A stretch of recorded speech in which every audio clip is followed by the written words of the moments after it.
देंगे, है ना। चलो, तो कल हमने क्या देखा कि गांधी जी ने चौरी चौरा के बाद में ले लिया आंदोलन वापस, और जब चौरी चौरा के बाद गांधी जी ने आंदोलन वापस ले लिया तो हमने ये भी देखा था कि कई सारे कांग्रेस के नेता निराश हो गए। चौरी चौरा के बाद गांधी जी ने असहयोग आंदोलन वापस ले लिया। यह घटनाक्रम हमने कल देखा था। अब क्या हुआ कि इससे फैल गई निराशा, उनके इस निर्णय की आलोचना भी हुई। कई लोगों ने कहा कि गांधी जी ने जनता की जो अपेक्षाएं थी कि हम 1 साल के अंदर जो है स्वराज की प्राप्ति करने वाले हैं, उन पर पानी फेर दिया। ठीक है, कांग्रेस के कई नेताओं ने इसकी आलोचना की। तुमको पिछली क्लास में ये बात बताई थी।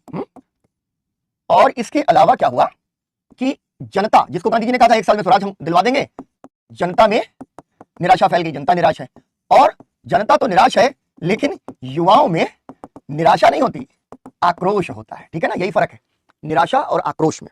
दोनों जो है किसी न किसी असफलता से उपजती हैं। असहयोग आंदोलन असफल हो गया है तो जनता आमतौर पर निराश हो गई है, लेकिन युवाओं में आ गया आक्रोश, असफल हुए, और असफल हुए तो अब हमें कुछ भी करना पड़े, हम आगे बढ़ जाएंगे। ठीक है, तो ये 3 मूल प्रवृत्तियां हैं। जहां कांग्रेस के कई नेताओं ने जो आलोचना की, वहां से एक नई धारा का निर्माण होगा। युवाओं में जो आक्रोश है उससे एक नई धारा का निर्माण होगा, और यही 2 धाराएं अब आज की क्लास में हम पढ़ने जा रहे हैं। ठीक है, और वो धाराएं क्या है? एक तो है स्वराज पार्टी का गठन। ठीक, स्वराज पार्टी का गठन, यहां से जो धारा विकसित होगी वो है स्वराज पार्टी का गठन हो जाएगा। ठीक है, और दूसरी तरफ यहां से जो धारा निकलेगी तो क्रांतिकारी आंदोलन का विकास। ठीक है, बात समझ गए? कहानी जब आगे चल रही है, असहयोग आंदोलन के वापस होने के बाद कांग्रेस के अंदर से एक धारा निकल जाएगी जो करेगी विकास, स्वराज पार्टी का, उसकी स्थापना कर देगी, और दूसरी तरफ एक जो धारा विकसित होगी वो बना देगी क्रांतिकारी आंदोलन, जहां पर युवा जाएंगे और कहेंगे कि भाई हम अंग्रेजी साम्राज्य को उखाड़ फेंकेंगे। ठीक है, क्लियर वॉइस नहीं आ रही है? आकाश पटेल, क्लियर वॉइस नहीं आ रही है? क्लियर है वॉइस? हर्ष कह रहा है क्लियर है। कल्पीन प्रभात सर जी प्लीज। नहीं, मैंने सुन लिया बेटा। आवाज में कोई प्रॉब्लम है कहीं? मुझे बताओ। आ रही है? आफत आ गई। अरे बहुत दिन बाद ही आफत आई है अपनी क्लास में, वरना ये कमेंट या तो नहीं करता होगा या करती होगी, मुझे पता नहीं, है ना। हमेशा लड़कों पे ब्लेम नहीं होना चाहिए। क्लियर है, क्लियर है, ठीक। तो अब ये क्या हुआ? एक हो गया, एक धारा निकल गई स्वराज पार्टी, एक विकसित हो गई क्रांतिकारी आंदोलन के दौरान। तो जरा हेडिंग डालो, एक हेडिंग बनाओ, असहयोग आंदोलन के अंत से। अच्छा, मुस्कान नाम है किसका? आफत आ गई का? अच्छा ठीक, ओके।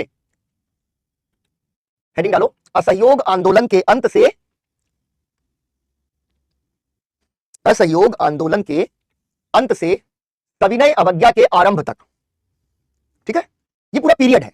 22 में ये आंदोलन वापस लिया गया, और हम लगभग अभी जो बात कर रहे होंगे वो 29, 30, 31 तक के दौर की करेंगे, क्योंकि क्रांतिकारी आंदोलन में थोड़ा आगे भी पहुंच जाएंगे। लेकिन कुल मिलाकर सविनय अवज्ञा से पहले की जितनी गतिविधियां हैं महत्वपूर्ण, जहां से प्रश्न पूछे जा सकते हैं, वहां पर हम लोग कॉन्सेंट्रेट करेंगे। ठीक है ना, तो स्वराज इसमें लिखो, इस हेडिंग के अंदर।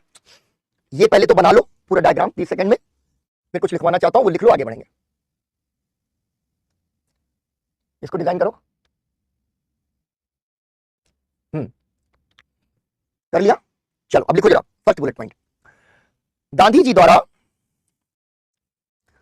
असहयोग आंदोलन को वापस ले लिया गया।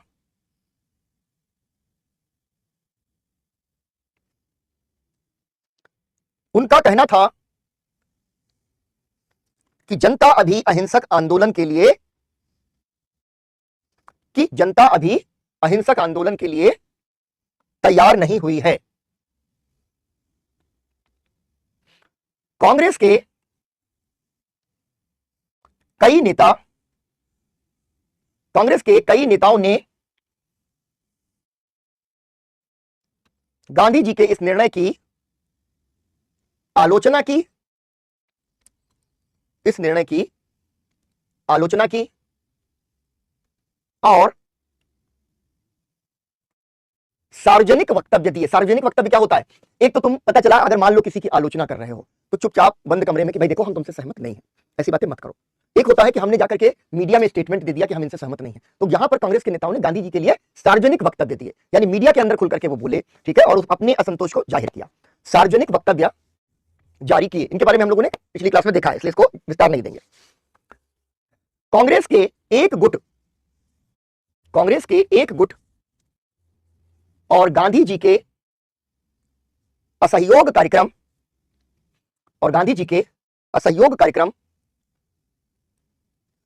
में एक बिंदु को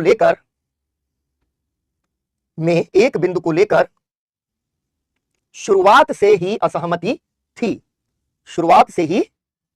थी। डैश लगाओ। विधानमंडलों का बहिष्कार। ठीक है, विधानमंडलों का बहिष्कार। CR दास, तुमको याद है ना, बहुत सारे बहिष्कार के कार्यक्रम भी थे, उसमें विधानमंडलों का भी बहिष्कार था, और उस समय भी मैंने बताया था कि यहां से विवाद शुरू होगा। ठीक, CR दास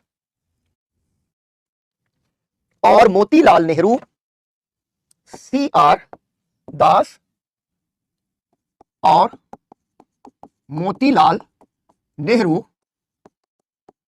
का मत था, CR दास और मोतीलाल नेहरू का मत था कि विधानमंडलों का बहिष्कार नहीं किया जाना चाहिए, कि विधानमंडलों का बहिष्कार नहीं किया जाना चाहिए।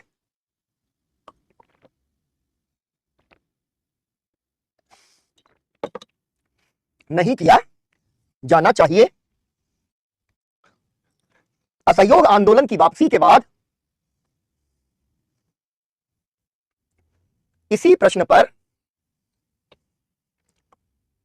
स्वराज पार्टी का गठन हो गया। ठीक है, स्वराज पार्टी का गठन हो गया। अब जरा स्वराज पार्टी से जुड़े महत्वपूर्ण तथ्यों पर नजर डाल लो। अब हुआ क्या, हमने कहा ना, विधानमंडलों को लेकर के बहस छिड़ गई कि उनका बहिष्कार किया जाना चाहिए या नहीं।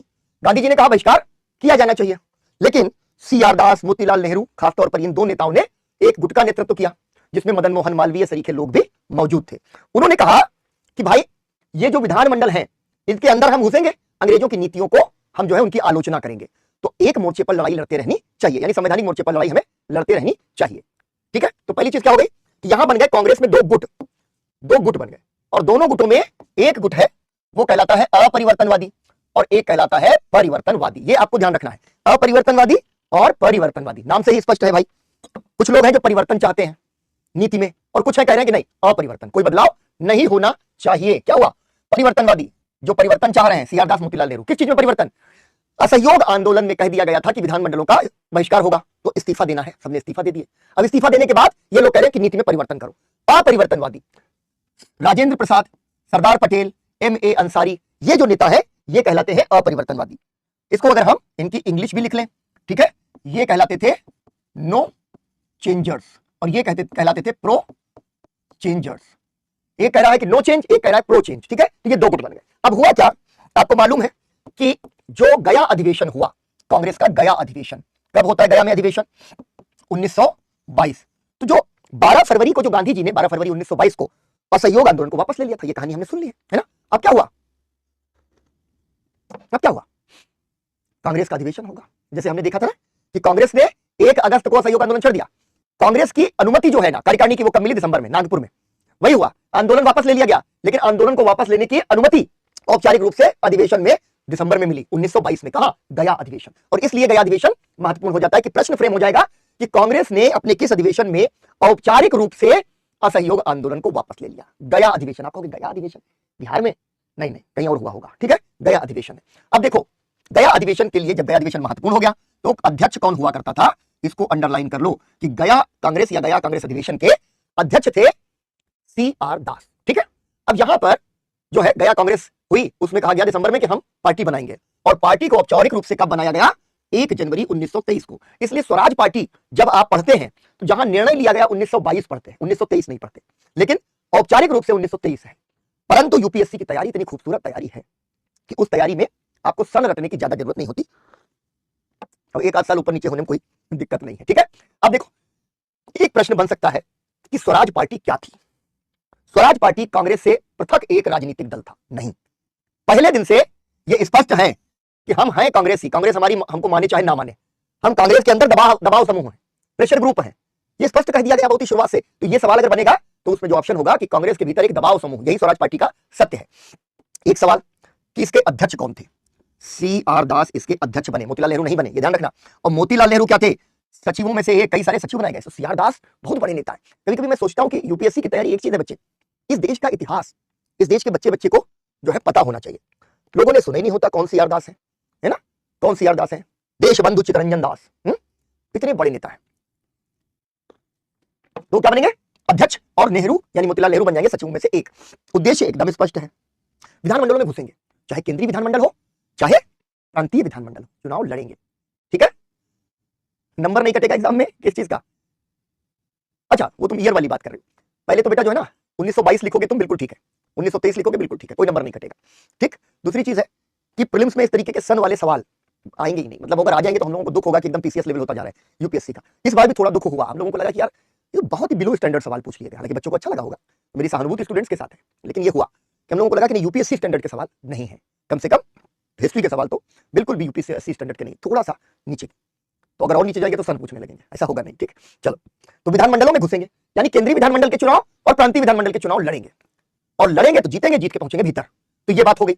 अब क्या किया भाई, 1923 का आ गया चुनाव। 1923 के चुनाव में इन्होंने भागीदारी करी, और कुल जमा सीटें थी 101, उसमें से 42 सीटें ये गए जीत। ठीक है, कहां, केंद्रीय विधान परिषद। महत्वपूर्ण बात क्या है जो तुमको ध्यान रखनी है, सरदार वल्लभ भाई पटेल के बड़े भाई हैं विट्ठल भाई पटेल। 1925 में ये पहले भारतीय बने जो कि केंद्रीय विधानमंडल के स्पीकर बने। ये आपको ध्यान रखना है, 1925 में सरदार पटेल के बड़े भैया। मिलान वाले में कहीं कहीं रहता है, लेकिन इतना इस तरीके से वहां पे प्रॉब्लम नहीं होगी। ठीक है, ज्ञानेश मैसेज करो बेटा।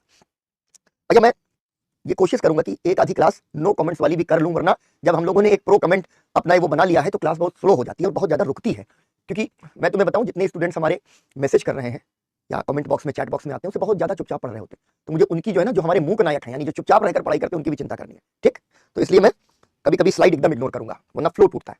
तो आपको फैक्ट क्या याद रखना है कि 1925 में विट्ठल भाई पटेल, ठीक है, पटेल लिख लो तुम लोग, इसको यहां पे लिख लेना। ठीक है, विट्ठल भाई पटेल केंद्रीय विधानमंडल के स्पीकर बने, और ये पहले भारतीय हैं जो इतनी बड़ी पोजीशन केंद्रीय विधानमंडल में जीत रहे थे। ये तो बड़ा अचीवमेंट हो गया स्वराज पार्टी का ना। अब क्या हुआ, ये जो कांग्रेस थी, तब तक लोगों को लगा कि ठीक है, जब असहयोग आंदोलन वापस ले लिया गया तो अच्छा है कि कुछ ना कुछ तो चल रहा है। कांग्रेस चुनाव लड़ रही है, चुनाव में कम से कम 42 तो जीत रहे हैं, और कुछ प्रांतीय विधानसभाओं में भी बहुत बढ़िया जो है जीते। और ये चुनाव 1919 के एक्ट पर हो रहे हैं, याद है ना, 1919 का एक्ट, आरक्षित विषय, हस्तांतरित विषय। ठीक है ना, ठीक है, ओके। तो यहां पर कांग्रेस ने भी कहा कि ठीक है, अपने लोग हैं, पार्टी नहीं तोड़ी है, दबाव समूह बनाया। गांधी जी से थोड़ी अलग राय रखते हैं, लेकिन गांधी जी की खासियत क्या है कि गांधी जी लचीले आदमी, गांधी जी अपने विरोधियों को भी अपने साथ रखने की कला जानते हैं। तो क्या हुआ, कांग्रेस ने दिल्ली विशेष अधिवेशन बुलाया। ये क्या है, विशेष अधिवेशन। एक अधिवेशन होता है जिसे कहते हैं कांग्रेस अधिवेशन, वार्षिक सत्र या वार्षिक अधिवेशन। एक सवाल याद रखना, कहीं किसी बॉक्स में रख लो, लिख लो कि कांग्रेस का वार्षिक अधिवेशन, हाँ इसी के सामने जहां लिख रहे हो, ये एक बॉक्स बना लो और उसके अंदर जो मैं बोल रहा हूं वो लिख लो, क्योंकि पूछा जा सकता है सवाल। बॉक्स बना के पहले इसको लिखो, फिर इस पे वापस आना। तो ना लिखाओ तो पहले मैं टाइम दे रहा हूं, इसको पहले लिख डालो 1 मिनट में, फिर मैं एक बॉक्स में कुछ लिखवाना चाहता हूं।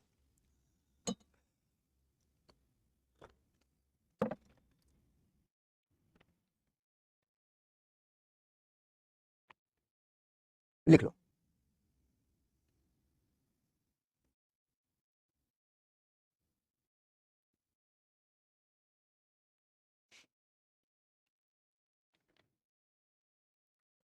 लिख लिया, डन, ओके। सो अब जरा एक बॉक्स बनाओ, बॉक्स में लिखो कांग्रेस के प्रत्येक वर्ष आयोजित होने वाले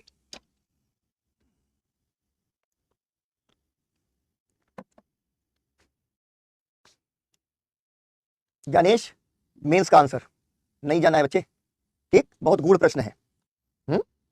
उसमें यहां नहीं जाना, जीएस की क्लास में वहां नहीं जाना है। तुम लोगों को जब ऑप्शनल अगर पढ़ाना हुआ तो वहां पे बड़ा मजा आएगा पढ़ाने में। लिख लो, बॉक्स में लिखो कांग्रेस के प्रत्येक वर्ष आयोजित होने वाले अधिवेशन वार्षिक अधिवेशन कहलाते थे। पूर्ण विराम, वार्षिक अधिवेशन, वार्षिक अधिवेशन, वार्षिक अधिवेशन प्रत्येक वर्ष दिसंबर माह में आयोजित किया जाता था। यही सवाल है, सिंपल कॉमन सेंसिकल क्वेश्चन, किस वर्ष आयोजित किया जाता था, तो दिसंबर माह में आयोजित किया जाता था।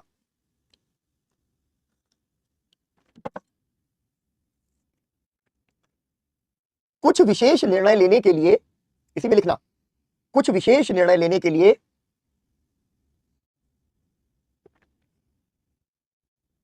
विशेष अधिवेशनों का आयोजन किया जाता था। पूर्ण विराम, इसी को फिर से लिख लो, यह अधिवेशन विशेष अधिवेशन कहलाते थे।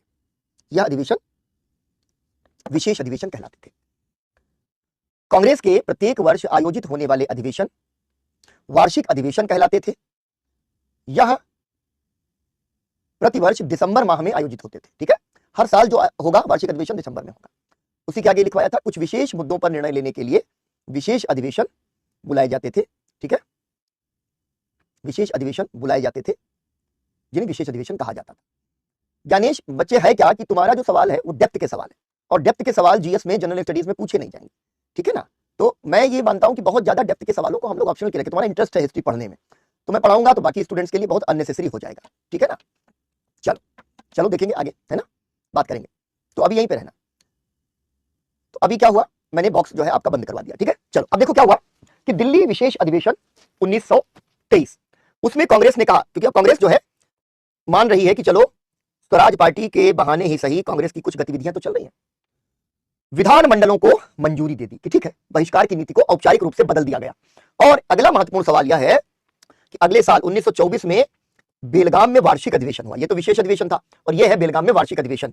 स्वराज पार्टी को कांग्रेस का अंग मान लिया गया। अब यही सवाल बन सकता है कि स्वराज पार्टी क्या कांग्रेस का अंग बन गई, बनी तो किस अधिवेशन में बन गई। ठीक है, आपको ध्यान रखना है बेलगाम अधिवेशन। जब बेलगाम अधिवेशन लिख रहे हो, छोटा सा एक फैक्ट एक छोटे से बॉक्स में डाल दो, ये और आए, हो सकता है कुछ जगहों पर और आए, लेकिन यहां पर लिख लो ताकि याद हो जाए। बॉक्स बनाओ, गांधी जी ने या गांधी जी केवल एक बार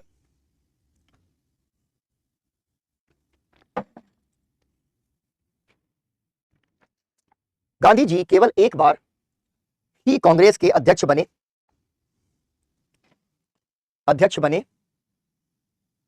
अरे ज्ञानेश बेटा, तुम क्यों परेशान हो, तुमने पढ़ लिया, तुमने कर लिया, बहुत अच्छी, ऑल द बेस्ट।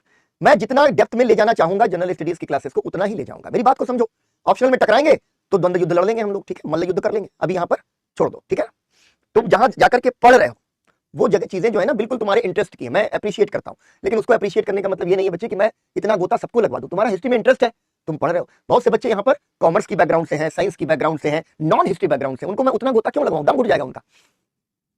ठीक है, चलो लिखो, गांधी जी केवल एक बार कांग्रेस के अध्यक्ष बने, और वह अधिवेशन बेलगाम अधिवेशन 1924 था। ठीक है, चलो अब इसके बाद आगे आओ कि ये बन गई हमारी पार्टी। अब देखो 23 में चुनाव में भाग लिया। हमने कहा कि केंद्रीय जो विधानमंडल था 101 में से 42 जीते थे, लेकिन बंबई और बंगाल में स्वराज पार्टी सबसे बड़ी पार्टी बनकर के उभरी, सबसे ज्यादा सीटें जीती प्रांतीय विधान मंडलों में। और फिर जब चुनाव हुए नगर पालिकाओं के, महानगर पालिकाओं के, इसको ऐसे लिख लो, प्रांतीय विधान मंडल चुनाव 1923। ठीक है, और फिर यहां पर ये क्या है, स्थानीय निकाय चुनाव। ठीक है, तो स्थानीय स्वशासन जब आया, मतलब ये स्थानीय निकाय के चुनाव हुए, तो फिर कई शहरों पर राष्ट्रवादियों का कब्जा हो गया। ये इंपॉर्टेंट है कि स्वराज पार्टी की ओर से चुनाव लड़े सीआर दास, कलकत्ता के मेयर बने। विठल भाई पटेल जो स्पीकर भी थे, उन्होंने मेयर का चुनाव फिर से लड़ा, अहमदाबाद पहुंचे। राजेंद्र प्रसाद पटना के, जवाहरलाल नेहरू इलाहाबाद नगर पालिका के अध्यक्ष बन गए। ठीक है, सरकार को भी मजबूर होकर जब ये चुनाव में जीत रहे हैं, इनको थोड़ा अकोमोडेट करना पड़ा, क्योंकि सरकार ये चाहती थी कि विधानमंडलों में चुनाव लड़कर आ जाओ, ठीक है, आंदोलन में मत जाओ। तो स्वराज पार्टी को आगे बढ़ाना उसका उद्देश्य था। महत्वपूर्ण यह है कि एक कमेटी बनती है, स्कीम कमेटी, मोतीलाल नेहरू को उसका सदस्य बनाया जाता है।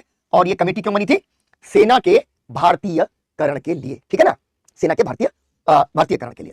1923-24 में देश में कई जगह सांप्रदायिक दंगे हुए, दिल्ली, कोहाट, उसको भी बाद में पढ़ेंगे, अभी केवल इतना समझ लो। तो गांधी जी का सांप्रदायिकता के मुद्दे पर पहला आमरण अनशन जो होता है वो 1924 में होता है, ये भी आपको ध्यान रखना। अब केवल एक आखिरी बात, जो तीनों आखिरी तथ्य हैं वो क्या है, स्वराज पार्टी के भीतर भी विभाजन हो गया। विभाजन क्या था, उसके अंदर एक गुट उभरा जिसको कहते हैं प्रति उत्तरवादी। उत्तर देना है, किसी ने किसी चीज का उत्तर दिया, उस पर एक प्रति उत्तर देने वाले लोग प्रति उत्तरवादी हैं। और इसमें एक गुट जो था वो मदन मोहन मालवीय, लाला लाजपत राय, एनसी केलकर वगैरह का। उसने कहा कि मुसलमान जो है मुस्लिम लीग के साथ जा रहे हैं अगर, या मुस्लिम लीग मुसलमानों के हितों की बात कर रही है, तो हमें हिंदुओं के हितों की बात करनी चाहिए। कांग्रेस के बाकी नेता जैसे मोतीलाल नेहरू, सीआर दास, ठीक है, जो नेताजी सुभाष चंद्र बोस के गुरु भी बने एक तरह से, गांधी जी, जवाहरलाल नेहरू या बाकी सारे नेता ये मानते थे कि कांग्रेस हिंदुओं की नहीं, इस देश की सब पार्टी है और सबकी नुमाइंदगी करती है। ठीक है ना? ठीक है, अभी यहां पर ऐसे आपको समझ लेना है। गणेश, मजा आएगा, चिंता नहीं करो, ये सब मजा आ ही रहा है और मजा आएगा जब जो समझते हो। कई सारे सवालों के तो सीधे जवाब तुम लोगों ने तो जो टॉपर्स के जो आंसर स्क्रिप्ट होती हैं, प्रैक्टिस स्क्रिप्ट होती हैं, उनको देखा होगा। बहुत जर्नलिस्टिक रहने की जरूरत है। जो टॉप कर रहा है, number 1 rank, number 2 rank, number 3 rank, वो हिस्ट्री के सवालों की उसकी आप कॉपी को देखिए। किसी भी विषय के ऊपर इतनी गहराई की जरूरत है ही नहीं जनरल स्टडीज में, इसलिए नहीं पढ़ाऊंगा। ठीक है ना? हैप्पी बर्थडे सर एडवांस में। किसको किसको हैप्पी बर्थडे एडवांस में भाई? चलो, 3 आखिरी फैक्ट। मैंने क्या कहा कि कांग्रेस में बाकी लोग ये समझते हैं कि कांग्रेस हिंदुओं की नहीं, पूरे देश की पार्टी है, हिंदू मुसलमान और सभी धर्मों की। मुस्लिम लीग मुसलमानों के नाम पर आ गई। तो यहां पर मदन मोहन मालवीय और लाला लाजपत राय, लाला लाजपत राय का केस अभी याद रखना, ये इंटरेस्टिंग होगा क्योंकि भगत सिंह और उनसे सबसे भी जुड़ेगी ये कहानी जाकर के। तो इन लोगों ने कहा कि हमें हिंदू हितों की रक्षा करनी चाहिए। ठीक है, तो हिंदू हितों की रक्षा वाला समूह स्वराज पार्टी में बन गया।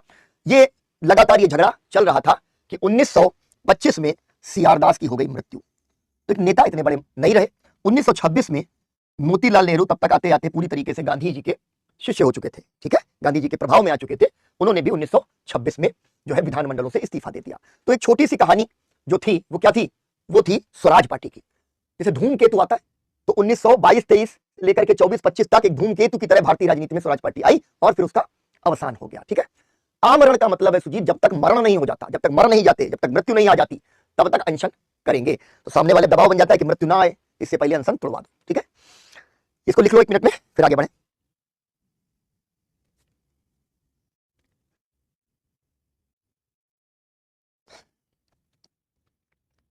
तीस सेकंड्स और कर डालो इसको।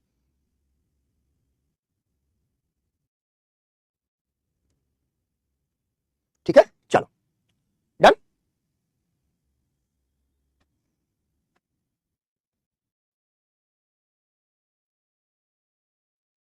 ठीक है, ओके, अब आ जाओ जरा क्रांतिकारी आंदोलन। ठीक है, क्रांतिकारी आंदोलन। अभी तक तुमको याद होगा हम लोगों ने क्रांतिकारी आंदोलन की बात की। बंगाल में हमने देखा क्रांतिकारी गतिविधियां, महाराष्ट्र में हमने देखा क्रांतिकारी गतिविधियां। ठीक है ना? भारतीय करण बेटा, श्वेता, भारतीय करण। ठीक,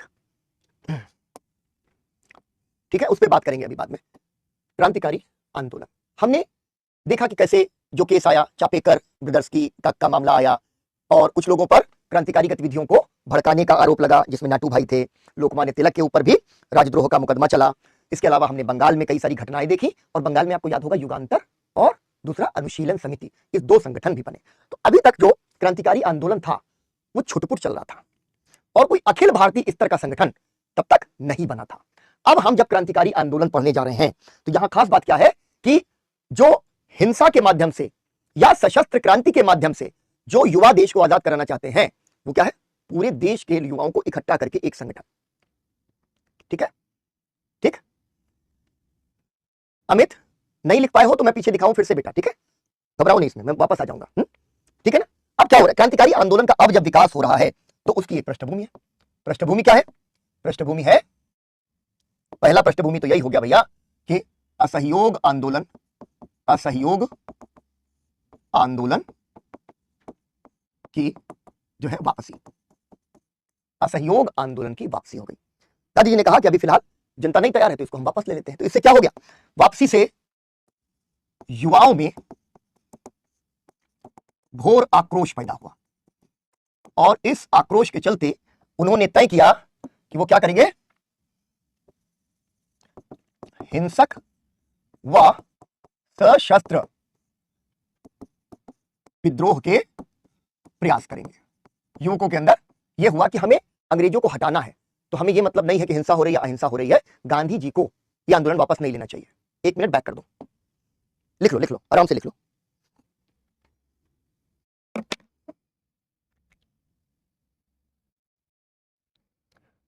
एकदम इत्मीनान से लिखो, फिर तुमको बता देना।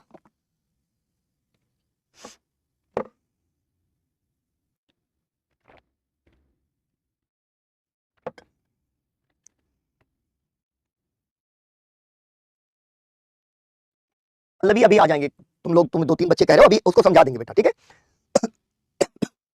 या 1 मिनट रुको, फिर से फ्लो खराब नहीं हो। देखो हमने बताया कि कैसे स्वराज पार्टी बन गई कांग्रेस के अंदर, और वहां से जुड़ी कुछ महत्वपूर्ण चीजें क्या बताई कि कांग्रेस में 2 गुट बने। कांग्रेस के अंदर कुछ लोग मानते थे कि असहयोग आंदोलन में, ठीक है, असहयोग आंदोलन में विधानमंडलों का बहिष्कार होना चाहिए। कुछ लोग मानते थे इस नीति में परिवर्तन होना चाहिए। जो परिवर्तन चाहते थे वो कहलाए परिवर्तनवादी। तो सीआर दास और मोतीलाल नेहरू परिवर्तनवादी कहलाए। अंग्रेजी में क्या कहते थे? Pro changers. कुछ लोगों ने कहा कि नीति में परिवर्तन की जरूरत नहीं है, तो राजेंद्र प्रसाद, सरदार पटेल, एम ए अंसारी, वो कहलाए अपरिवर्तनवादी। अंग्रेजी में क्या कहते हैं? नो चेंजर्स, कोई चेंज नहीं होना चाहिए। तो जब ये झगड़ा बढ़ा तो कांग्रेस का एक अधिवेशन होता है जिसको, जो गया में आयोजित होता है, उसको कहते हैं गया अधिवेशन। कांग्रेस के अधिवेशनों को ऐसे कहते थे, मद्रास अधिवेशन, कोलकाता अधिवेशन, तो वैसे गया अधिवेशन। गया अधिवेशन में दिसंबर 1922 में यह निर्णय लिया गया कि स्वराज पार्टी बनेगी, घोषित कर दिया गया औपचारिक रूप से। उसके बाद 1 जनवरी 1923 को स्वराज पार्टी का गठन हो गया। नाम रखा कांग्रेस खिलाफत स्वराज पार्टी, बाद में खाली स्वराज पार्टी नाम उसका हो गया, ठीक है? हाँ, ये चीज ध्यान रखना कि पूरा नाम कांग्रेस खिलाफत स्वराज पार्टी लिखा हो तो तुमको लगे कि ये क्या चीज है, ये दरअसल स्वराज पार्टी का पूरा नाम है। अच्छा किया वापस आ गए। क्योंकि गया अधिवेशन में स्वराज पार्टी बनी थी, इसलिए महत्वपूर्ण हो जाता है गया अधिवेशन। उसका इकलौता प्रश्न ये बनता है कि उसके अध्यक्ष कौन थे, क्योंकि ये तो हम जानते हैं असहयोग आंदोलन की वापसी यही हुई, स्वराज पार्टी यही बनी, और उसके बाद में अध्यक्ष कौन थे? सीआर दास थे। कांग्रेस पार्टी के अंदर, ठीक है, बीजेपी पार्टी तो छोड़ दो, बीजेपी पार्टी के जो है ना पापा और बाबा भी नहीं थे, है ना? यानी बीजेपी से पहले जनता पार्टी और जनता पार्टी से पहले जनसंघ, यानी बाबा तक पैदा नहीं हुए थे। तो यहां उद्देश्य क्या था और ये क्यों बनी थी? कांग्रेस से अलग होकर कोई नई पार्टी नहीं बनी है, कांग्रेस के अंदर रहकर दबाव समूह है। दबाव समूह क्या होता है? एक परिवार के भीतर आप रह रहे हो, 2 भाई हैं, घर में जो है ऐसा लगता है एक भाई का ज्यादा बोलबाला है, तो दूसरा वाला जो भाई है वो कहेगा मैं घर छोड़ के जा रहा हूं, मैं अपना अलग घर बनाऊंगा, मुझे 2 हिस्सा मैं अपना घर बनाने जा रहा हूं। ये हो गया विभाजन, अलग पार्टी बन गई, अलग परिवार बन गया। लेकिन अगर भाई कहे कि नहीं भाई अब मैं बोलना शुरू करूंगा, हर बात में आपको मुझसे पूछना पड़ेगा वरना होगा झगड़ा, तो झगड़ा करते करते करते क्या हो जाएगा? वो हो जाएगा दबाव समूह। कि पता चला बड़े भाई और पापा बैठ के कोई निर्णय ले रहे हैं, चुपचाप भाई गया दरवाजा खोल दिया कि मुझसे क्यों नहीं पूछा, काट दिया बवाल, बवाल काटा तो उसको भी बैठाना पड़ गया, और उसने कहा कि नहीं मेरे हिसाब से भी कुछ बिंदु इसमें शामिल करो, कॉम्प्रोमाइज हो गया, दबाव समूह। तो ये क्या है? दबाव समूह है। कांग्रेस के भीतर से ही काम करेंगे दबाव समूह के रूप में, तो कांग्रेस अभी इनको स्वीकार नहीं कर रही, लेकिन दबाव समूह। स्वराज पार्टी के अध्यक्ष कौन बने? सीआर दास, और सचिवों में से एक, यानी केवल महासचिव नहीं, सचिवों में से एक बने मोतीलाल नेहरू। ये ध्यान रखने के लिए। उद्देश्य क्या है? चुनाव लड़ेंगे, चुनाव लड़के जीतेंगे, जीत के अंदर जाएंगे और अंग्रेजों को अंदर बेनकाब करेंगे। बेनकाब करने का मतलब क्या होता है? कि उनका मतलब असली चेहरा लोगों को दिखा देना, ठीक है? वो अंग्रेजों का असली चेहरा बहुत ही शोषणकारी है, बहुत ही अन्यायपूर्ण है। 1923 के चुनाव में उन्होंने भाग लिया। जो केंद्र के चुनाव हुए, यानी पूरे देश की जो असेंबली बनती थी, केंद्रीय विधान परिषद, उसमें 101 में से 42 सीटें जीत ली। 1925 में, ये फैक्ट याद रखना है कि 1925 में इसी केंद्रीय विधान परिषद के पहले भारतीय स्पीकर बनते हैं विट्ठल भाई पटेल, ठीक है? अब कांग्रेस ने दिल्ली विशेष अधिवेशन बुलाया, दिल्ली विशेष अधिवेशन। उसमें उसने कहा कि जो पुरानी नीति है विधानमंडलों के बहिष्कार की, उसको हम वापस लेते हैं। और 1924 में बेलगाम अधिवेशन में स्वराज पार्टी को कांग्रेस का हिस्सा मान लिया गया। ये दोनों तथ्य प्रीलिम्स के हिसाब से महत्वपूर्ण है। अगली स्लाइड प्रांतीय जो विधानमंडल के चुनाव और स्थानीय निकाय चुनाव में कुछ तथ्य देती है। केंद्र में तो 42 सीटें जीती, बंबई और बंगाल 2 प्रदेश ऐसे थे जहां स्वराज पार्टी सबसे बड़ी पार्टी बनकर आई, यानी सबसे ज्यादा सीटें जीत ली उसने। स्थानीय स्वशासन के तहत स्थानीय निकाय चुनाव हुए, स्वराज पार्टी के नेताओं ने वो भी चुनाव लड़े, और इतने बड़े बड़े नेता फिर निकाय चुनाव लड़ने गए। सीआर दास कहां के मेयर बन गए। मेयर समझते हो तुम लोग? नगर पालिका का अध्यक्ष होता है, महानगर पालिका का मेयर होता है। तो मेयर का चुनाव होता था कलकत्ता में, सीआर दास जीते। विट्ठल भाई पटेल अहमदाबाद से जीते, राजेंद्र प्रसाद पटना से जीते, और जवाहरलाल नेहरू इलाहाबाद से जीते। अहमदाबाद, पटना और इलाहाबाद ये तीनों नगर पालिकाएं हैं, ये महानगर पालिकाएं नहीं है, मेयर नहीं। अब चूंकि सरकार चाहती थी कि आंदोलन ना हो, कांग्रेस चुनाव में भाग ले रही है, बहुत बढ़िया, आओ लड़ो जीतो, ठीक है? तो ये क्या हुआ कि स्कीन कमेटी बनाई गई। स्कीन कमेटी का गठन अंग्रेजों ने क्यों किया था? कि सेना में ज्यादा से ज्यादा भारतीयों की भर्ती हो। सेना के भारतीयकरण का मतलब उसमें ज्यादा से ज्यादा भारतीय आए, उसमें मोतीलाल नेहरू को शामिल किया गया। अगली चीज जो इंपॉर्टेंट है कि 23-24 में कई सारे दंगे होते हैं देश में, और ये पहली बार है जब देश में सांप्रदायिक दंगे इस स्तर पर होते। इसके पहले सांप्रदायिक दंगे नहीं हो रहे, ये भी बात ध्यान रखनी है। सांप्रदायिकता के मुद्दे पर पहला आमरण अनशन 1924 में गांधी जी करते हैं दिल्ली के अंदर, ठीक? आखिरी 3 फैक्ट कि स्वराज पार्टी में अंदर से फूट पड़ने लग गई, ये दंगे वंगे हो गए। जैसे मुस्लिम लीग मुस्लिम हितों की बात करती है, स्वराज पार्टी में कुछ लोग थे, कुछ नेता थे जिन्होंने कहा हमें हिंदू हितों की बात करनी चाहिए। कौन नेता है? मदन मोहन मालवीय, लाला लाजपत राय और एनसी केलकर। हिंदू हितों की बात करें, यहां पर विवाद हो गया। जो लोग कहते थे हिंदू हितों की बात करें, कांग्रेस के अंदर उन्हें प्रत्युत्तरवादी कहा जाने लगा कि भाई मुसलमानों को जवाब देना चाहते हैं। हुआ क्या? 1925 में सीआर दास की मृत्यु हो गई, और 26 में मोतीलाल नेहरू ने कहा कि ठीक है हम जो करना चाहते थे हमने कर दिया। तब तक वो गांधी जी के प्रभाव में आ गए थे, विधानमंडल से दे दिया इस्तीफा। अब मैं कहीं नहीं जाने वाला, आज मैंने अब तय कर लिया, अब अगली 1, 2, 3 क्लास में देखूंगा ही नहीं तुम्हारे चैट बॉक्स की तरफ। इतनी नजर जरूर दौड़ाऊंगा कि कहीं पर अगर लिखा हुआ है वॉइस, तो मैं समझ जाऊंगा कि वॉइस में कुछ प्रॉब्लम है या ऑडियो में प्रॉब्लम है। चलो अब शुरू हो गया ये प्रयोग। नो स्क्रीन टाइम है ना। चलो अब मैं तुमको समझा रहा था कि क्रांतिकारी आंदोलन पर आ जाते हैं और क्रांतिकारी आंदोलन पर बात कर लेते हैं। अभी तक क्या हो रहा था? अभी तक छिटपुट घटनाएं होती थी। कहीं किसी ने किसी की बग्घी पर बम फेंक दिया, कहीं दो भाइयों ने या दो दोस्तों ने मिलकर किसी की हत्या कर दी, ठीक है। और कभी कभी जो है स्थानीय क्षेत्रीय स्तर पर क्रांतिकारी गतिविधियों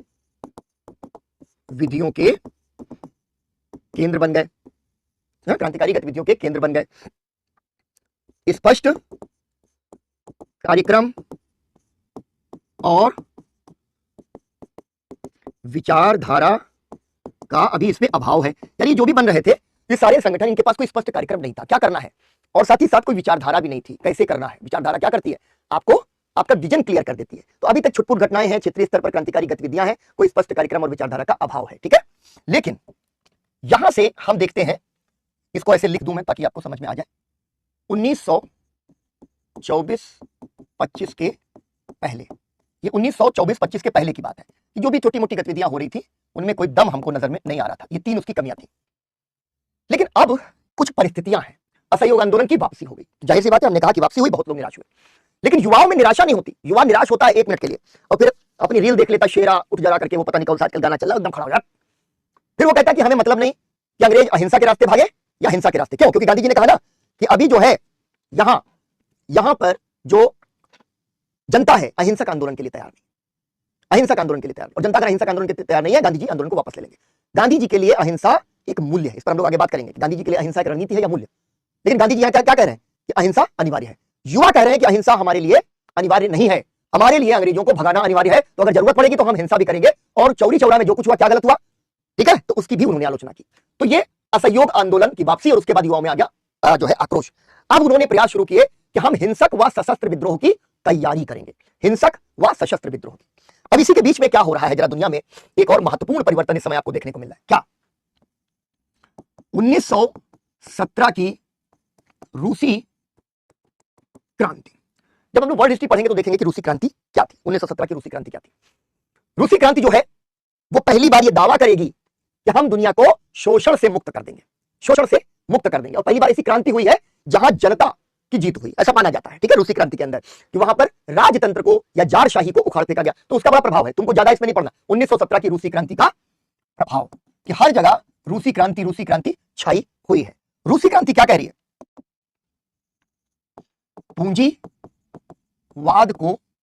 पूंजीवाद की समाप्ति करेंगे, पूंजीवाद की समाप्ति, और समाजवाद की स्थापना करेंगे। ये बहुत बड़ी बात आ गई। विचारधारा हम कह रहे थे ना कि इसका अभाव है, तो यहां 1917 की रूसी क्रांति, पूंजीवाद की समाप्ति और समाजवाद की स्थापना, ठीक है ना। तो यहां पर एक बहुत महत्वपूर्ण काम क्या शुरू हो गया कि क्रांतिकारी आंदोलन का वैचारिक आधार, वैचारिक का मतलब क्या होता है? विचार से संबंधित आधार निर्मित होना धीरे धीरे हो गया शुरू, कि वैचारिक आधार अब निर्मित होना शुरू हो जाएगा। और इसी पृष्ठभूमि में अब क्या होगा कि पूरे देश में क्रांतिकारी संगठनों का उभार, अचानक से कई जगहों पर छोटे छोटे क्रांतिकारी संगठन बनने लग जाएंगे। और क्रांतिकारी जो संगठन है वो बन रहे हैं, और इसी में से अंदर यह आवाज आएगी कि भाई हमें अब अखिल भारतीय स्तर पर संगठन का निर्माण करना चाहिए, ठीक है, अखिल भारतीय स्तर पर संगठन का निर्माण, ठीक है, अखिल भारतीय स्तर पर संगठन का निर्माण करें, ठीक, अखिल भारतीय संगठन का निर्माण आवश्यक। यह जरूरत सबको महसूस हो गई कि भाई देश भर में जितने क्रांतिकारी हैं उन सभी क्रांतिकारियों को एक मंच पर लाना अब जरूरी होता जा रहा है, क्योंकि अब आपको आगे बढ़ जाना है, ठीक है ना। अब जब यह आवश्यकता हो गई स्पष्ट, तो आपको ध्यान रखना है एक चीज का, कि हम अब पढ़ने वाले हैं मूल रूप से 2 संगठनों के बारे में। एक है HRA और एक वही आगे चल के हो जाता है HSRA। तो जरा इसको इसी तरीके से ड्रॉ करो, इसको ड्रॉ करो, लिख डालो, आराम से लिख डालो, 1.5 मिनट 2 मिनट ले लो।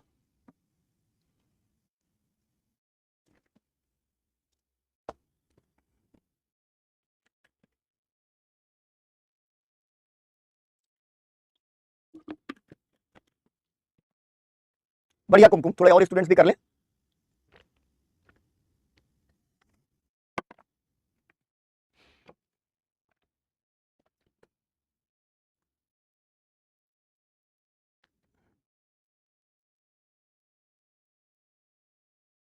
इसको लिखो फिर HRA, ठीक है, HRA। अब होता क्या है, ये बहुत इंटरेस्टिंग मतलब ये पिक्चर क्या कहते हैं कि मतलब जैसे तुम लोग आजकल सीरीज देखते हो ना, कहते हो ये वाला एपिसोड तो बहुत ही बढ़िया था, तो हमारी इस पूरी फिल्म में ये वाला जो एपिसोड है बड़ा जबरदस्त है।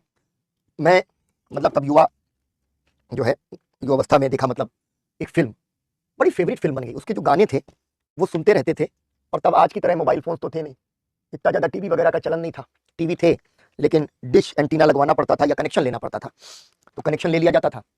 उसमें ब्लैक एंड व्हाइट टीवी होते थे, हमारे घरों में ब्लैक एंड व्हाइट टीवी ही थे, तो 10-12 चैनल होते ही थे उसमें, वो खट खट खट खट करके बदलने वाले, और उसी में हम लोग अपने डिश वाले को फोन करते थे कि भैया ये वाली पिक्चर दिखा दो। तो भगत सिंह मूवी तो है ही है, मैं भगत सिंह वाली मूवी तो सेम है, मैं बात कर रहा हूँ रंग दे बसंती फिल्म की, सुपर डुपर हिट। तो उसके गाने जो है वो हमारे यहाँ एक कैसेट आते थे ना, बड़े बड़े, तुमने टेप रिकॉर्डर देखे होंगे, फिर टेप रिकॉर्डर की जगह, वो टेप रिकॉर्डर तो बड़े होते थे, वो छोटी छोटी हमारे जो है ना एक तरीके के टेप रिकॉर्डर में, उनका नाम भूल गया क्या कहते थे उनको, ऐसे वो बेल्ट में लगा लिया जाता था और कान में उसका वो ईयरफोन लग जाता था, और मुझे याद है कि मैं सुनता रहता था रेवोल्यूशनरीज के सॉन्ग्स, है ना। उसमें सरफरोशी की तमन्ना अब हमारे दिल में है और ये सब चीजें उसमें खूब सारी आती रहती थी। तो ये ऐसा है कि जब वो उम्र होती है ना, तो उस एक खास उम्र में रेवोल्यूशनरी मूवमेंट आपको बड़ी तेजी से आकर्षित करता है। ठीक, ये आपने लिख लिया। अब हुआ क्या कि यहां पर पहला बड़ा जो प्रयास होता है वो है हिंदुस्तान रिपब्लिकन एसोसिएशन, एसोसिएशन है HRA, हिंदुस्तान रिपब्लिकन एसोसिएशन। इसकी खास बात क्या है कि ये पहली बार एक ऐसा प्रयास है कि देश में अलग अलग जगहों पर जो क्रांतिकारी आंदोलन, बिल्कुल सरफरोशी की तमन्ना अब हमारे दिल में है और देखना है जोर कितना बाजुए कातिल में है, और वक्त आने दे बता देंगे तुझे ए आसमां, और हम अभी से क्या बताएं क्या हमारे दिल में है। तो बड़े इंस्पायरिंग सॉन्ग्स हैं ये, ठीक है। तो ये HRA, खास बात क्या है, यहां पर एक चीज को समझ लो, जो मैंने कहा ना कि स्थानीय छोटे छोटे छोटे छोटे ये संगठन बन रहे हैं, उसका एक अखिल भारतीय संगठन अब बनाना। तो यहां ये संगठन बनता है 1924 में। 1924 में, एक तो ये तथ्य है। दूसरा, इसकी स्थापना कहां होती है, इसकी स्थापना होती है कानपुर में। यूपी में एक शहर है कानपुर, आज वो कानपुर जो है शहर, वो कनपुरिया जोक्स के लिए जाना जाता है, और तमाम सारे चैनल जो है कनपुरिया जोक्स के नाम पर लाखों रुपया महीना कमाते हैं। आज ये भी माना जाता है कि कानपुर के लोग तो बड़े मजाकिया किस्म के होते हैं, लेकिन ये भी कहा जाता है कि बड़े अगंभीर लोग भी होते हैं, नॉन सीरियस किस्म के लोग होते हैं। लेकिन हमारी जो भाषा है, मतलब मैं जहां से हूं और कानपुर की भाषा लगभग एक है, अवधि ही वहां भी चलती है, अवधि यहां भी चलती है, तो लगभग उसी तरीके का ह्यूमर, उसी तरीके का विट हम लोगों का भी है। लेकिन ये जो कानपुर है, ये औद्योगिक नगर था, और ये औद्योगिक नगर नहीं, ये औद्योगिक नगर था, लेकिन साथ ही साथ में तमाम महत्वपूर्ण गतिविधियों का केंद्र भी था, बहुत बड़ा केंद्र, जहां बहुत सारी क्रांतिकारी गतिविधियां होती हैं, जिसके बारे में मैं आपको बताता चलूंगा, ठीक है। तो स्थापना कहां हुई, कानपुर में, कब हुई, 1924 में। और तुम लोगों ने राम प्रसाद बिस्मिल और अशफाक उल्ला खान, इन दो लोगों के नाम तो जरूर सुने होंगे। जोगेश चंद्र चटर्जी का नाम नहीं सुना होगा, शचीन्द्रनाथ सान्याल का नाम नहीं सुना होगा, तुमने जोगेश चंद्र चट्टोपाध्याय का नाम नहीं सुना होगा, बहुत सारे ऐसे क्रांतिकारी जो बंगाल के थे उनके नाम नहीं सुने होंगे, लेकिन राम प्रसाद बिस्मिल और अशफाक उल्ला खान का नाम तो जरूर सुना होगा, ठीक है ना। ठीक है ना, ये आपको ध्यान रखना है, ठीक है। और यहां पर कानपुर में इसकी स्थापना हो जाती है, और कुछ नेता हैं, जैसे मैंने आपको कहा, जिसमें राम प्रसाद बिस्मिल एक बहुत बड़ा और बहुत ही जो है प्रसिद्ध नाम है, ठीक है। बिस्मिल का नाम हमें यहां पर लिख देना चाहिए, जो महत्वपूर्ण चीजें हैं उनको यहां लिख लो, इसका डायग्राम भी बना लो और इसमें कुछ लिखवाऊंगा भी। कौन लोग इसमें शामिल हैं, राम प्रसाद बिस्मिल। अब देखो यहां ध्यान रखो, बिस्मिल खद्दर पहनते हैं, खद्दर किसने पहनाई, गांधी जी ने पहनवाई। एक युवा है, बिस्मिल को आशा है कि गांधी जी के नेतृत्व में स्वतंत्रता की प्राप्ति हो जाएगी। गांधी जी ने असहयोग आंदोलन वापस ले लिया। राम प्रसाद बिस्मिल कांग्रेस के सदस्य हैं, उसके वार्षिक अधिवेशन में पहुंचते हैं, और वार्षिक अधिवेशन में पहुंच करके गांधी जी का विरोध करने वालों में शामिल हो जाते हैं, और गांधी जी का खूब डटकर विरोध करके वहां से आते हैं, ठीक है।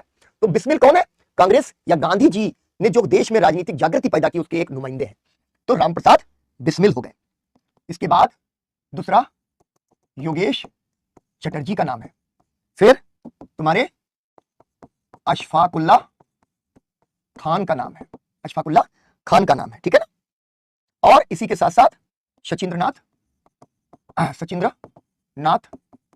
सान्याल का नाम। इस तरीके के कई सारे जो नेता है वो इकट्ठा हुए। तो आप क्या देख सकते हैं, कोई उत्तर प्रदेश से तो कोई बंगाल से और कोई अभी पंजाब से भी इसके भीतर धीरे धीरे आने लगेगा। तो उत्तर प्रदेश, बिहार, बंगाल, पंजाब, ये चारों केंद्र इकट्ठा हो जाते हैं और एचआरए का जो है नेतृत्व करते हैं। और इसी में कहा जाता है कि भाई पहली बार क्रांतिकारी गतिविधियों में जब हम कोई संगठन बना रहे हैं तो संविधान बनाएंगे, संविधान बनाएंगे तो घोषणा पत्र बनाएंगे। तो यहां पर सब कुछ हो रहा है, यहां संविधान बन रहा है, यहां पर घोषणा पत्र बन रहा है, यानी पहली बार संगठित राजनीतिक कार्यवाही यहां पर यह करने का प्रयास कर रहे हैं। पहली बार संगठित राजनीतिक कार्यवाही का प्रयास हो रहा है, ठीक है, का प्रयास हो रहा है। और यह प्रयास क्या है, इसका संविधान बने, उद्देश्य बने कि भाई क्या करना चाहते हो ये भी तो पता होना चाहिए। फिर तीसरा, इसका घोषणा पत्र बने, सांगठनिक ढांचा बने। ये सारी चीजें पहली बार आपको एचआरए में दिखाई देती हैं, हिंदुस्तान रिपब्लिकन एसोसिएशन के अंदर दिखाई देनी शुरू हो जाती हैं। तो जरा इसको पहले लिख लो, फिर आगे बढ़ेंगे। एक आधी बहुत इंपॉर्टेंट जो घटनाएं हैं एचआरए से जुड़ी हुई उनको पढ़ेंगे, फिर बढ़ेंगे एचएसआरए पर। चलो रखो, लिखो, हेडिंग डाल देना। इसके पहले तुम लोगों ने हेडिंग डाल, अच्छा ये तो उसी में क्रांतिकारी आंदोलन में ही शामिल है। लिखो हिंदुस्तान रिपब्लिकन एसोसिएशन, ब्रैकेट में लिखना HRA, Hindustan Republican association, bracket में एचआरए की स्थापना,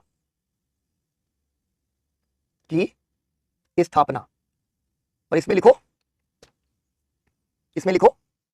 ये तो तुमने बना लिया होगा, अगर जरूरत लगती है तो लिखो जो इसमें लिखा हुआ, वरना फिर जो स्टूडेंट छोड़ना चाहते हैं छोड़ भी सकते हैं, ऐसे बना लिया तो सब तुमको दिख रहा है अलग अलग, ठीक है। लिखो 1924 में, पहला बुलेट पॉइंट, 1924 में कानपुर में एचआरए की स्थापना हुई, एचआरए की स्थापना हुई, एचआरए की स्थापना हुई। राम प्रसाद बिस्मिल, योगेश चटर्जी,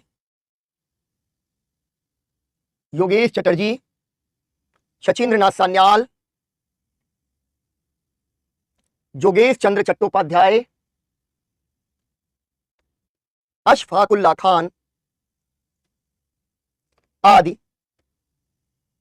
प्रमुख नेता बने। राम प्रसाद बिस्मिल ने कांग्रेस के गया अधिवेशन में, राम प्रसाद बिस्मिल ने कांग्रेस के गया अधिवेशन में असहयोग आंदोलन की वापसी का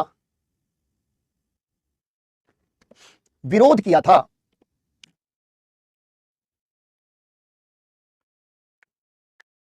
उससे निराश होकर उन्होंने ही एचआरए के निर्माण में सूत्रधार की भूमिका निभाई।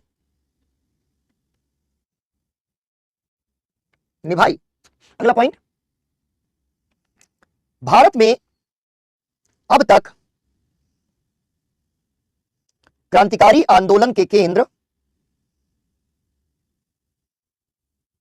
बंगाल और पंजाब से आगे निकलकर उत्तर प्रदेश और बिहार तक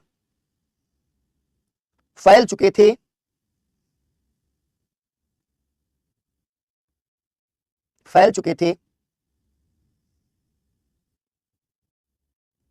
एचआरए इन सभी क्रांतिकारियों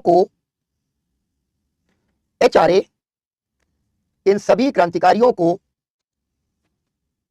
एक सूत्र में पिरोने का पहला संगठित प्रयास था।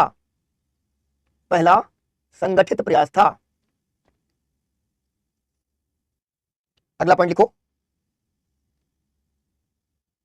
एचआरए का संविधान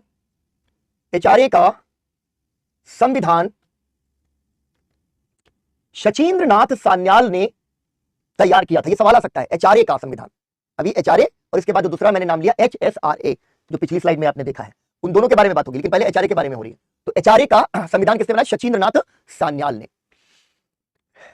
अब इसका उद्देश्य क्या करना चाहते हैं? एचआरए का उद्देश्य एचआरए का उद्देश्य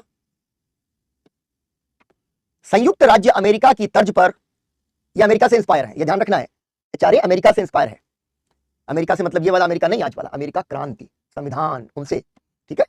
एचआरए का उद्देश्य संयुक्त राज्य अमेरिका की तर्ज पर, यानी उसकी तरह तर्ज पर भारत को राज्यों का एक संघ बनाना था।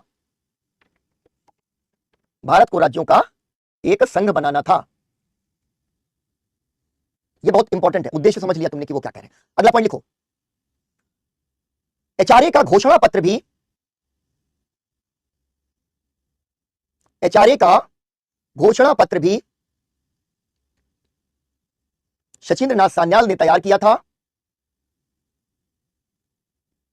और उनकी लिखी हुई एक पुस्तक, बहुत बढ़िया किताब है, जबरदस्त, उनकी लिखी एक पुस्तक बंदी जीवन, बंदी जीवन, जेल की डायरी है उनकी, जब जेल में थे वहां लिखी उन्होंने, उनकी लिखी पुस्तक बंदी जीवन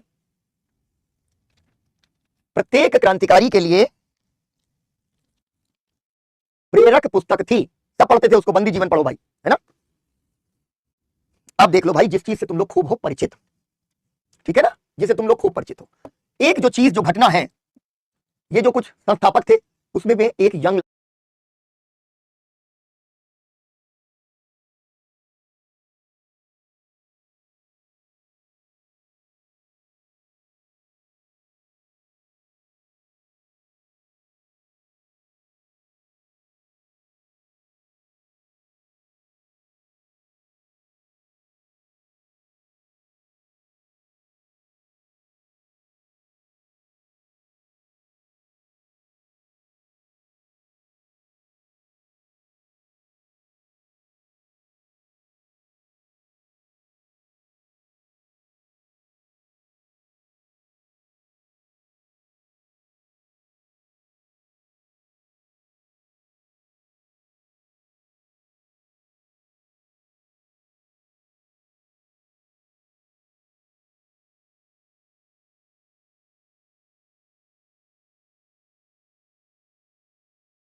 एक यंग लड़का आके जुड़ गया।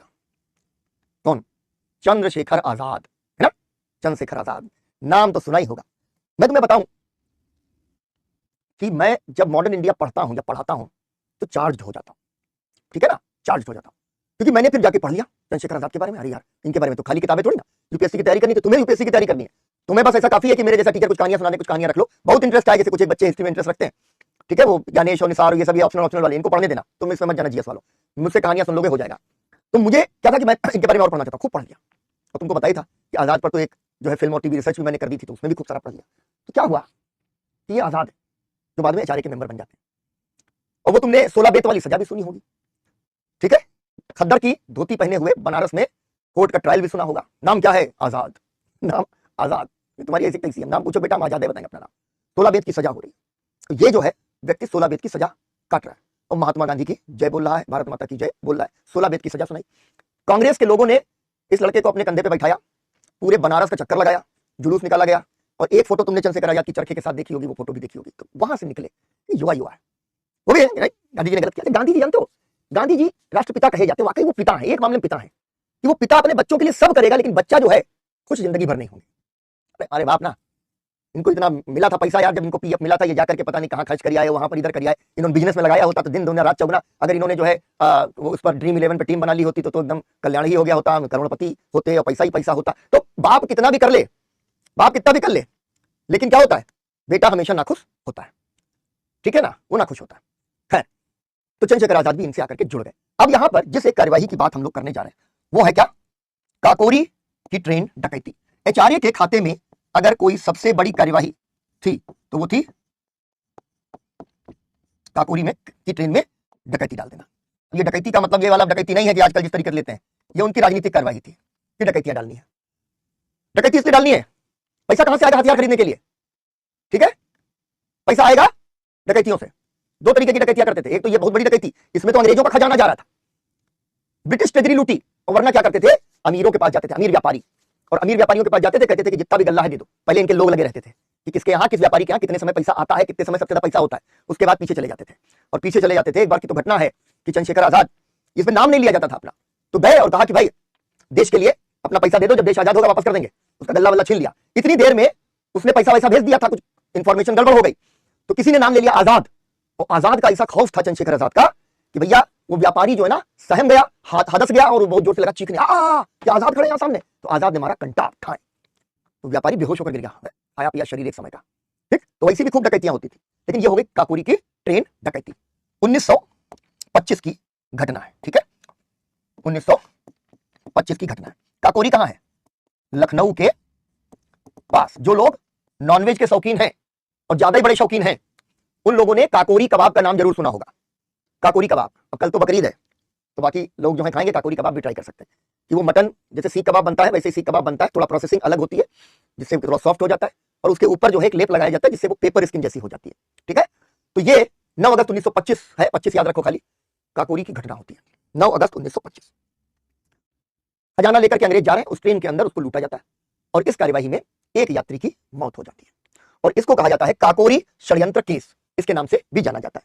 और काकोरी षड्यंत्र केस में जैसे ही अंग्रेजों ने मतलब ये जाना कि यह क्रांतिकारी गतिविधि है, बुरी तरीके से क्रांतिकारियों को कुचलना शुरू कर दिया, एचआरए को कुचलना शुरू कर दिया। 4 लोगों को फांसी हो गई, और उन 4 लोगों के अलावा जो एक आदमी बचा, ठीक है, जो बचा वो कौन बचा, चंद्रशेखर आजाद, जिन्होंने फिर से सबको इकट्ठा किया। ठीक है, तुरंत इकट्ठा कर दिया और आगे बढ़ गए, इस पर बात करेंगे। लिखो, मेन बॉक्स बना लो, जैसे ऐसे लिख रहे हो तो इसी में एक मेन बॉक्स ऐसे बना करके लिखो काकोरी, काकोरी षड्यंत्र केस स्लैश काकोरी षड्यंत्र केस स्लैश काकोरी ट्रेन डकैती, काकोरी ट्रेन डकैती। पहला बुलेट पॉइंट, 9 अगस्त 1925, 9 अगस्त 1925 को लखनऊ के पास स्थित काकोरी नामक स्थान पर ट्रेन काकोरी नामक स्थान पर ट्रेन से लाया जा रहा सरकारी खजाना लूटने का प्रयास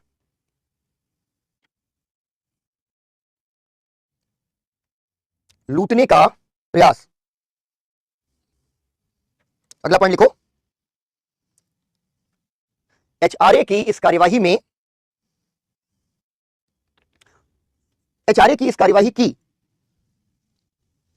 बड़ी वजह हथियारों की खरीद आदि के लिए धन की व्यवस्था करना था,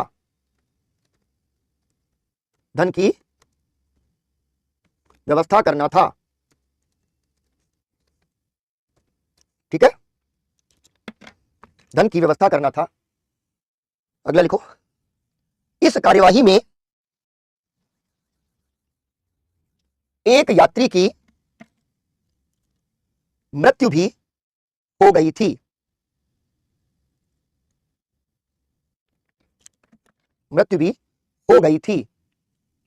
अगला पॉइंट लिख दो, काकोरी के बाद अंग्रेजों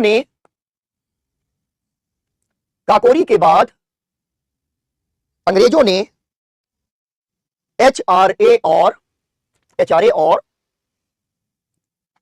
क्रांतिकारी गतिविधियों का क्रूर दमन किया। काकोरी षड्यंत्र केस में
4 लोगों को फांसी की सजा सुनाई गई, डैश लगाओ, डैश लगाओ।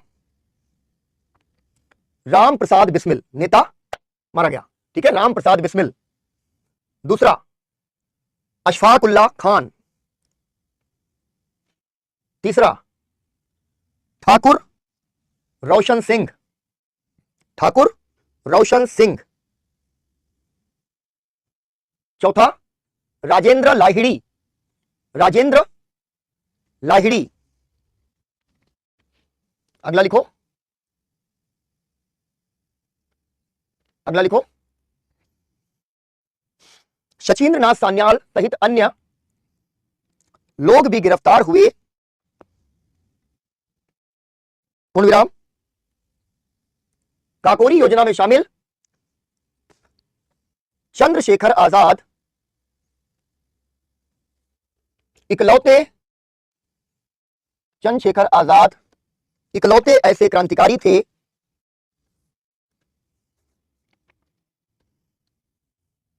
जो भेष बदलकर बच निकले।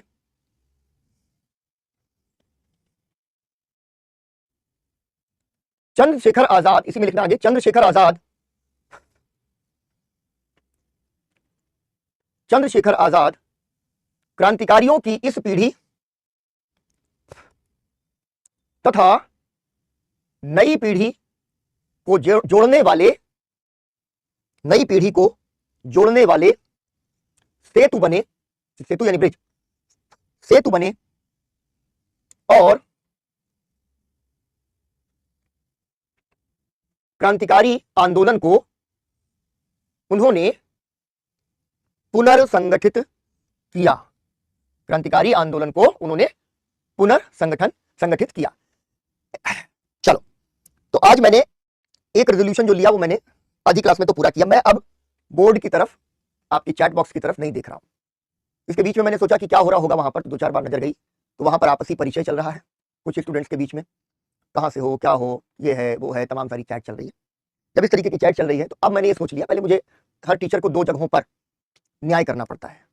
या तो उन स्टूडेंट्स के साथ हम न्याय कर लें, ठीक है, जो चैट बॉक्स में एक्टिव हैं, या हम उन स्टूडेंट्स के साथ न्याय कर लें जो चैट बॉक्स में इसलिए एक्टिव नहीं है कि शायद वो फोकस्ड है, मे बी, ठीक है, ये मेरा मानना है, मैं गलत भी हो सकता हूं, लेकिन ऐसा बहुत बड़ा क्लास हो सकता है। तो मुझे अभी फिलहाल लगता है कि उनके साथ न्याय करना चाहिए, क्योंकि अगर मैं कोई कहानी सुना रहा हूं, कोई इंटरेस्टिंग बात बता रहा हूं, उस समय भी कुछ एक बच्चे, और ये होता क्या है, मतलब less than 0.5% of the total population, जितने बच्चे पढ़ रहे हैं उसके 0.5% बच्चे हैं जो ये काम करते हैं। सब हमको बहुत ही प्रिय हो। फिर मैं बार बार कहता हूं, मैं बहुत जल्दी सिंगल आउट करता नहीं हूं, नाम नहीं लेता हूं कि किसी की मैं बेइज्जती कर दूं, लेकिन मैंने क्या कहा कि मैंने चैट बॉक्स नहीं देखना। अब मुझे न्याय करना उस स्टूडेंट के साथ जो चुपचाप बैठ के पढ़ रहा है। तो अगली क्लासेस जो है ना, जब तक मैं ये नहीं देख लूंगा कि क्लास का एक डिकोरम और डिसिप्लिन मेंटेन हो गया है, ठीक, तब तक मैं चैट बॉक्स देखूंगा नहीं। तो एक तो क्या है, अननेसेसरी टॉक है, ठीक है, अननेसेसरी, जिस पर बातचीत एकदम जिस पर करनी नहीं चाहिए। दूसरी चीज क्या है, या तो आप अपने को डिसिप्लिन कर लो। दूसरी चीज क्या है, एक दिन जब मैं तुम्हें बताऊंगा कि जो सवाल तुम्हें, पहाड़ है, यहाँ नदी है, यहाँ पर पेड़ है, यहाँ पर झरना है, ठीक है, यहाँ पर घास है, यहाँ चिड़िया है, यहाँ पर हिरन है, यहाँ पर गायें हैं, ये सब दिख रहा है। ऐसा एक पूरा कैनवास आपकी आंख के सामने बना के 1947 तक छोड़ देना है, ताकि कोई आपसे पूछे कि अच्छा ये जरा बताओ कि अगर ये चंद्रमा, ठीक है, यहां से यहां पर रख दिया जाए तो इस कैनवास में क्या फर्क आएगा। आपको पूरा कैनवास दिख रहा है, आप कर लोगे। मेंस की तैयारी, मेंस की तैयारी अप्रोच की तैयारी है, मेंस की तैयारी रट्टे की तैयारी नहीं है बच्चे। इसलिए इस तरीके के इंटरप्शंस भी थोड़ा सा प्रॉब्लम करते हैं। अब भाई मैं भी, तुम लोगों ने मुझे बना दिया फिलहाल कुछ दिनों के लिए, क्या मैं देखूंगा ही नहीं, बहुत कुछ, बहुत अर्जेंट